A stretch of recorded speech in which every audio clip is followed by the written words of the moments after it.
पुराने किले की, जिसके बारे में लोग सालों से कहते थे कि इसकी जमीन के नीचे कुछ छिपा है और जो उसे छेड़ेगा वो बच नहीं पाएगा। फिर एक दिन किले में सरकारी खुदाई शुरू हुई। दीवारें तोड़ी जा रही थी, मिट्टी हटाई जा रही थी और तीसरे दिन मजदूर की फावड़े की नोक किसी खोखली जगह से टकराई।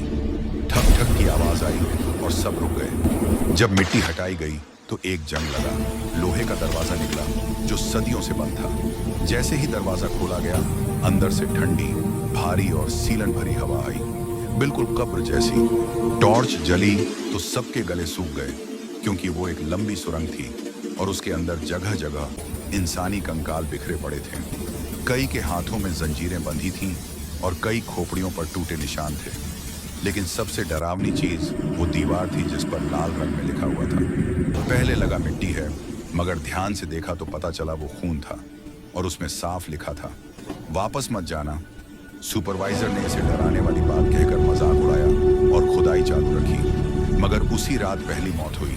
वो मजदूर जो सबसे पहले सुरंग में उतरा था, अपने टेंट में मरा मिला। उसकी आंखें खुली थीं, जैसे मरने से पहले उसने कुछ ऐसा देख लिया हो जिसे देख इंसान सांस लेना भूल जाए। सबने कहा हार्ट अटैक होगा और काम नहीं रुका। अगली रात दूसरा मजदूर गायब हो गया और उसकी टॉर्च सुरंग के अंदर मिली, जिसकी रोशनी अभी तक जल रही थी, जैसे कोई अभी अभी उसे छोड़ गया हो।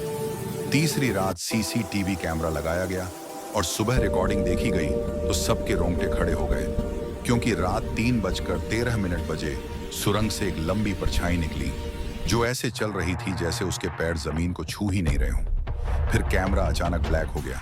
चौथे दिन अफसरों ने खुदाई रोक दी और किले के रिकॉर्ड निकाले तो पता चला सदियों पहले एक राजा अपने दुश्मनों को जिंदा इसी सुरंग में बंद कर देता था और बाद में इसे हमेशा के लिए सील कर दिया गया था, क्योंकि तांत्रिक ने चेतावनी दी थी कि अगर सुरंग दोबारा खुली तो अंदर की आत्माएं बाहर आकर एक एक करके हिसाब लेंगी।